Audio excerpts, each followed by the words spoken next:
What is going on, Cancers? Butch here. I am going to do your December monthly read. It is a general read, so it may not resonate with everyone. It is for your Sun, Moon, Rising, and your Venus.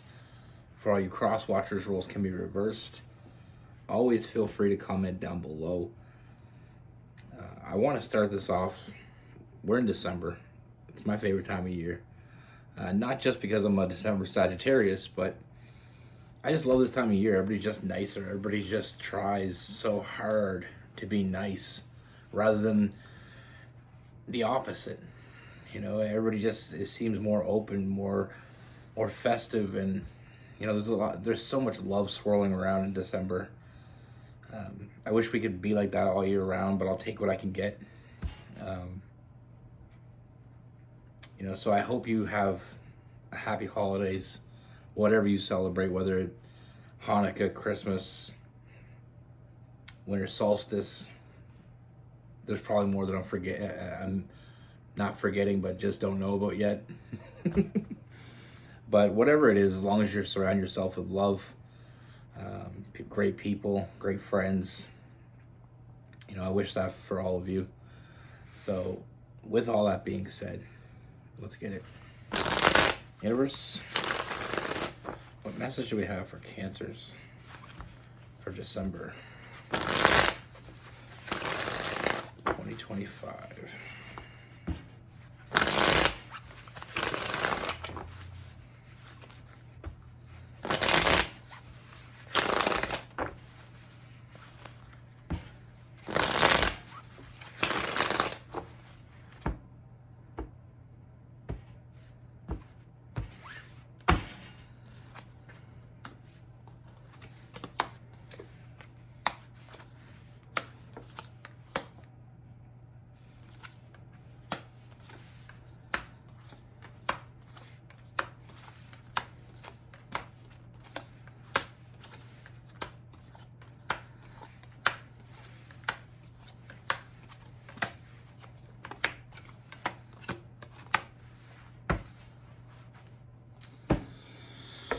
Okay, Cancers. Let's get this. First things first, Cancers. Love is definitely in the air. Love is definitely in the air. I feel like there's this connection that you have or are going to have. Like I said, this is for the whole month of November or December. So if it doesn't resonate today, it may resonate tomorrow. But I feel like there's this friendship.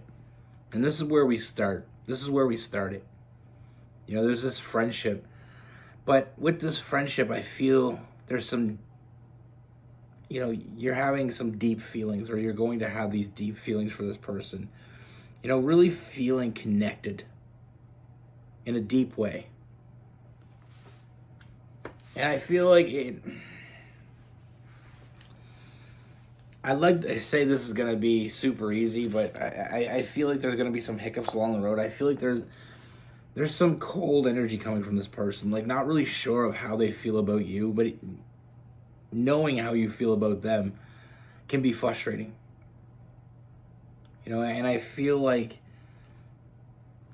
things seem to move quickly in the beginning, but then kind of take this kind of, like I said, this hot and cold, with the Knight of Swords, it's a quick moving energy, but it's almost like it takes this hiatus.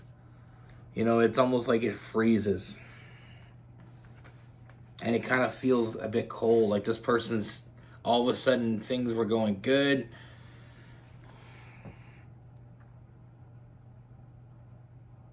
But then it feels like it almost, something changed.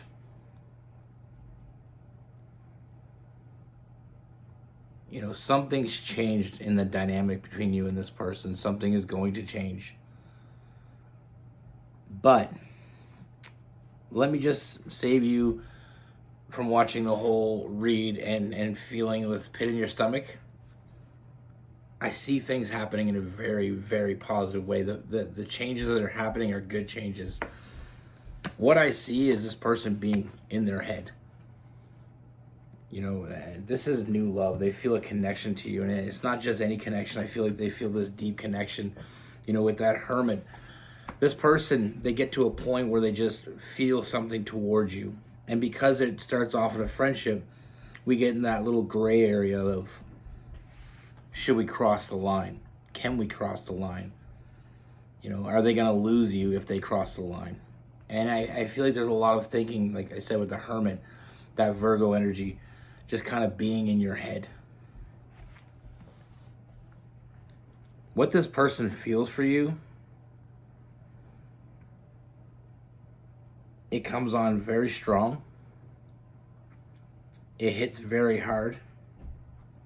I mean, we have the Ace of Cups and the Lover's card. So it's not what you think. But like I said, I mean, I see this person falling hard and fast for you. And that scares the shit out of them.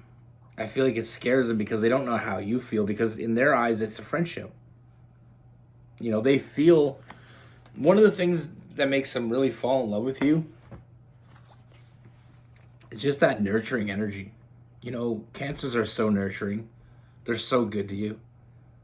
If you have the love of a Cancer, if you have the affection of a Cancer, it's a beautiful thing. And they love that. They love that energy from you, and they just want more of it. And that's what scares them, is that they may not be able to get more. I feel like there's a part of this person that they kind of got this a little twisted. I feel sometimes when we're friends with someone and they're nice to us and they're caring toward us, and we, in that moment and then we start to fall for them, like this person is falling for you and they're falling hard, like I said. They're afraid that they're misinterpreting. They know exactly what they want, and the moment they know what they want, that's when things feel different with this person, because they can't go back to just being your friend anymore. They don't want to go back to that. So it's a very slippery slope. Like I said, with the Eight of Cups in reverse, this person wants to change the dynamic of your relationship. They want to be with you. They don't know what you want, though, and that's where I feel like the confusion slips in. This person isn't drifting away from you by any means. I feel like they're more intact with you. They're fantasizing about you. They're fantasizing about being with you, and not just in a physical sense. There is that physical side, but I feel like this person is dreaming about being with you. I see this person like making a pitch to their mirror. You know what I mean? Like talking it out, looking in the mirror and planning it out and wanting to say something to you. And I feel like they just feel like they have to hold back. That's what gives them that late nights, that anxiety, like I said, with the Nine of Swords. And we also have the Eight of Swords as well. So it's like they want to say everything. They want to tell you everything. They're just afraid to. They're afraid that you don't see them that way. They're afraid that they're going to put themselves out there, and not only are you not going to see them that way, but then it's going to make it weird between the two of you. This person wants to give everything to this. The sun, the moon, the stars. They want to give it all to you. They want to nurture this connection. They want to embrace it. They want to be a part of it. They want to soak it all in. But the more they fall for you, the harder it is for them to tell you. The more loss they can acquire if they tell you that and you don't feel the same way. This happens a lot in friendships. It's very common. And unfortunately for some people, the other person doesn't feel the same way. And then not only do you get rejected, but then you lose that friendship because you can never really be friends again the same way you were. And that's almost impossible. So it is very common for some people to fall for a friend, and get to this place where it's harder for them to cross the line. When you meet someone for the first time, it's easy for you to flirt with them. It's easy for you to come on to them. But when you know that person and you've established something with that person, then you have something to lose. When you don't know them, you have nothing to lose. So this person's feelings for you are real. They're genuine. This person knows what they want. With the King of Cups, I mean, it's a very emotional, mature energy. This person knows exactly what they want from you. Their fear is that you may not want it from them. That's what's holding them back. I mean, the silence here is deafening. They have all these things they want to say. They just don't feel like they can say them.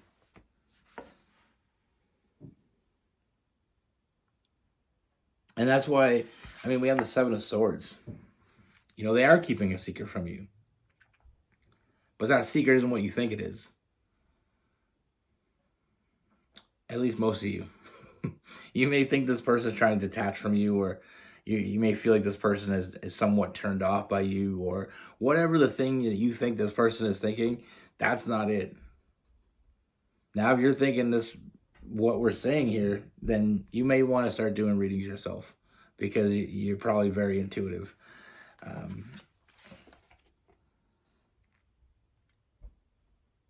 All this person wants to do is be honest with you.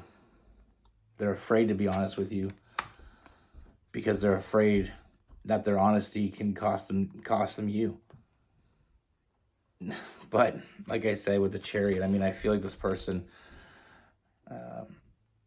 they can't go on much longer like this. I see this person finally making you an offer. And I feel like they're going to be very straightforward when they say what they have to say.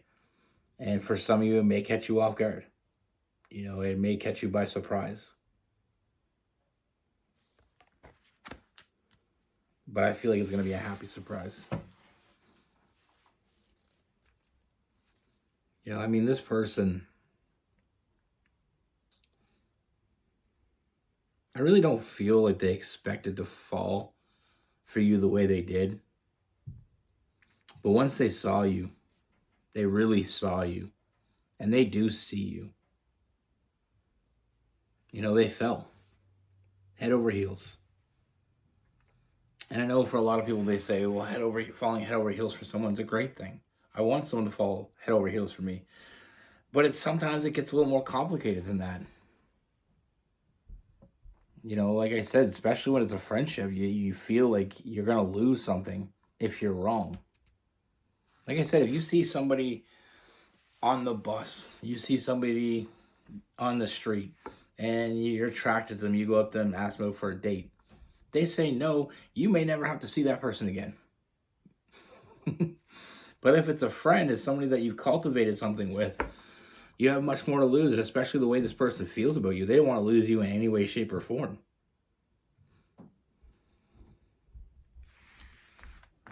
But like I said, I a lot of this is their imagination getting the best of them, with the Moon card. But I mean, I feel like the offer is coming. I feel like we have no other way to go about this. And when they make that offer, it's going to be honest. It's going to be from the heart. And trust me when I say this, what I see is they mean it. Every word of it.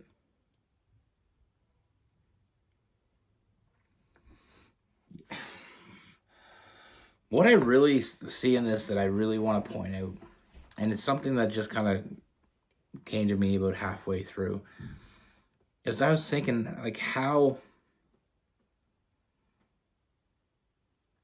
awesome is it that this person cares so much about you that they deny themselves their own feelings just to keep you in their life?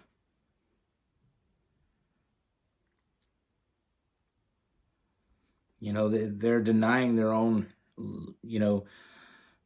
affection for you, saying it to you, being happy with it, and finding out that you may or may not be on the same page. Instead of doing that, they're hiding all that so they can be with you and not lose you. You're one lucky duck, Cancers. This person's putting you well above them.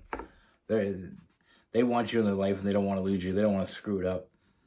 And that's the only thing that's slowing this down. They don't want to screw it up.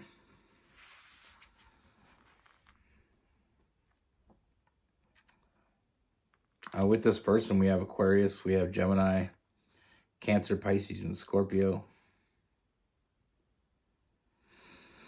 We have some Virgo, some Taurus,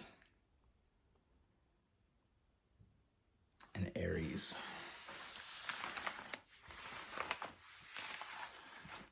I feel like when someone has real feelings for you and you can feel it, when there's someone around you, whether they, especially when they don't say it, you can feel a connection to someone.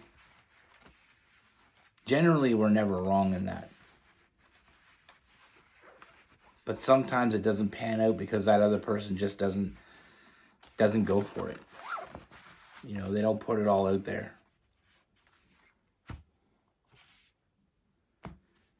And a lot of people say, well, that's a love lost. But I feel like what's meant to be is going to be. If you want something bad enough, you're gonna put all that negative shit to the back, and you're gonna proceed. Even if you proceed with caution, you're gonna proceed. What was meant to be will be. Now, saying that, sometimes today wasn't when it was meant to be. Sometimes we're not ready.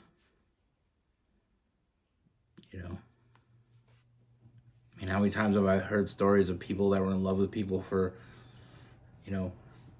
years, decades, and never told them?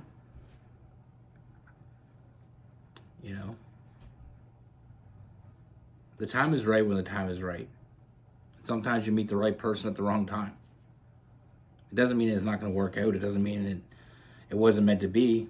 It just doesn't. It just so happens that maybe that time it wasn't meant to be then. And I feel like that's kind of where that saying comes from. You let them go, and if they come back, they're yours. I think they should change it. You let them go, and when they come back, they're yours. Like I said, I said this the other day. I was talking to a friend of mine, and he was talking about how this girl he was with a few years ago, he got married. He was with this girl, and they broke up. And a few years later, he met another girl, and they ended up getting married. And it didn't work out. It only lasted about 4 or 5 years. And he said, I think it secretly didn't work out because I feel like I was still in love with her. And he goes, I tried to get over her. I thought I was over. And he goes, he said, I feel so bad because, like, how do you get with someone else when you're still in love with somebody? And, sometimes we blame ourselves and we take too much on ourselves. With him, I feel...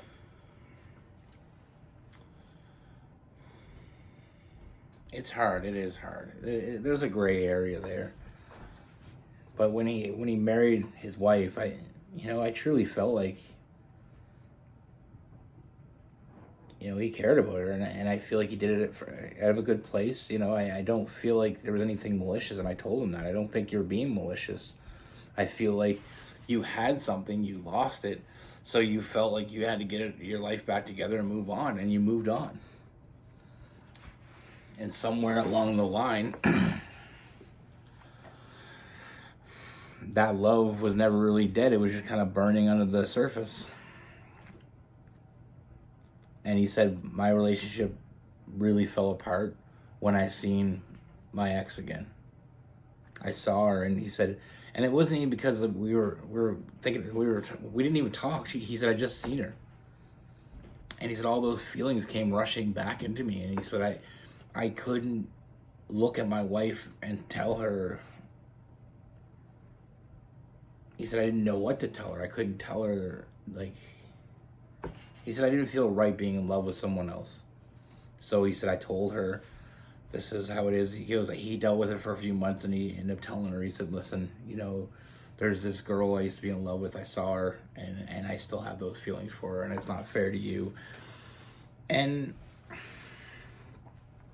it's hard because sometimes people get hurt because the woman he married was a really nice person, And that's what he said. It made him feel even worse because she was so good to him. He said she didn't deserve that, but she also didn't deserve a man that wasn't in love with her, that was in love with another woman. Now, a few years had passed since they got divorced, and I was talking to him recently, and he said that he had met up with his ex-girlfriend, and they've been taking it slow. And he said it just like we were back to where we were before, like we just two peas in a pod. And he said, the one thing that I noticed is the things that I didn't like about her before. She was a partier. She didn't want to settle down. All those things. He goes, she's not like that anymore. Now she wants to settle down. Now she wants to, she doesn't party. She's thinking about the future. She's thinking about having a family. And that's what I mean. Sometimes people just need to live a life. And maybe it's not the life that you want. And I always say this, people grow together. Real love grows together. Sometimes we're with people when we grow apart. Sometimes we're with people when we grow together. But sometimes we have to grow without each other. Because she couldn't experience that party life, that no consequences, no planning, no future type energy that she wanted to live, that freedom she wanted to live. She couldn't have lived that with him because he'd always want what he wanted. So the time apart, she got that out of her system. Like that old saying, that sowing their wild oats. Some people just aren't ready at 20. What you want at 18 or 20 or 22 or 25 or 35 may not be what you want for the rest of your life. You may not know what you want. Anyway, I think I got so far off topic. I am sorry. Point was, sometimes it's right there. It's just not right now. Anyway, be good. Take care. Stay safe.